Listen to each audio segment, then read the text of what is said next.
So today I'm with my friends at New Zealand Corrections in Henderson, and we're learning about how to do a pouch. And they reminded me that we haven't done an instructional video on this, so let's get on to it. So the girls have been really hard working today, and so far I've got 1, 2, 3, 4, 5 packets all ready to go. Let's add our 6th one onto that, and you'll notice that I'm doing it a different way. I'm not doing this zip zip this way. This time I'm doing the zip zip this way, because we are going to end up with a pouch that looks like this for our survival sheets to go into. Nice and tidy, easy for at the back of your car, easy for putting into the food parcels that are going out via our social service agencies, easy for the churches also to be handing out, and other agencies throughout New Zealand. So bear with me here. Here we go, we line this up, we put our baking paper over the top, we pick up our iron, and we simply very quickly go zip, zip, as you've been doing for some time. Then we take our strip of 6, we fold it over. Oh, you told me something else. These black packets are really good to use for these pouches, okay? Don't put them in your survival sheets because the plastic doesn't stick to them, but they're really good to use them in these pouches. So now I'm going to fold this in half, and you'll see that this strip that I'm using has had a bit more love than other strips. It's been zip-zipped a bit much. Again, a really good use instead of shredding it and putting it into a pillow, and a different use, we can use it for one of the packages. So, pouches. So I'm going to fold it in half, not half, into a third. I'm going to move it so that it's not actually on the seam that's been fused, it's off that seam a bit. I'm going to bring this end over, and I'm going to put it on here too. Exactly the same process, so it's not on the seam. I'm very quickly and gently going to grab my iron, and I'm just going to fuse these 6 sheets that are now folded in thirds together so that they are nice and stable.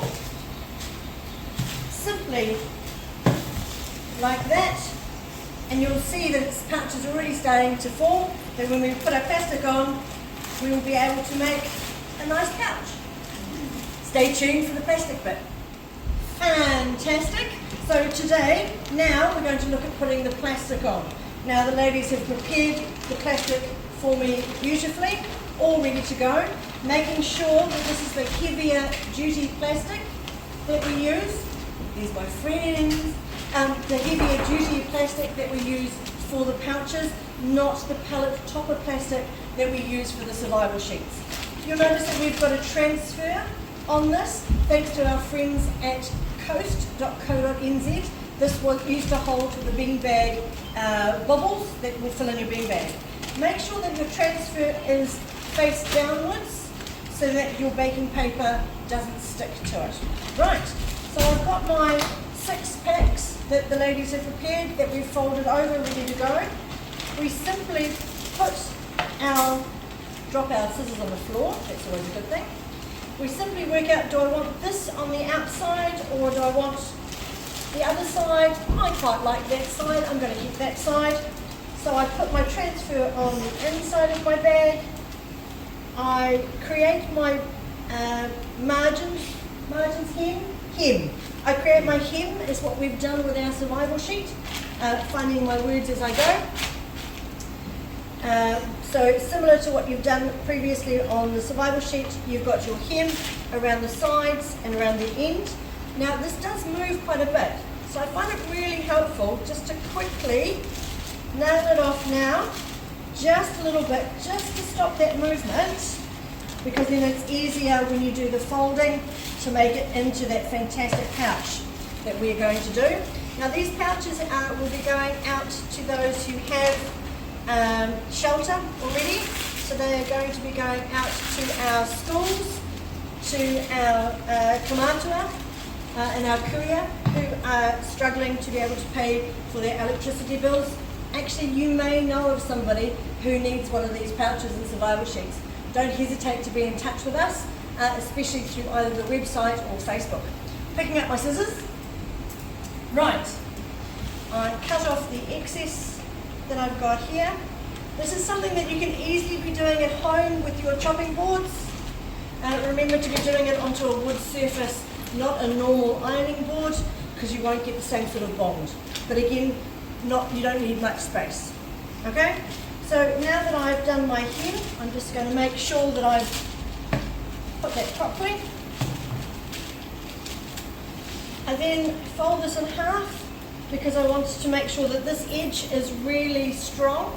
Turn your iron up to really hot because now you're doing a slight melting process, not a fusing process, so it's not zip zip, but you certainly don't want to melt it into oblivion. So my wonderful camera person is going to come in a little bit closer and they're going to see that when I pull this baking paper off, that's the kind of effect that we're looking for.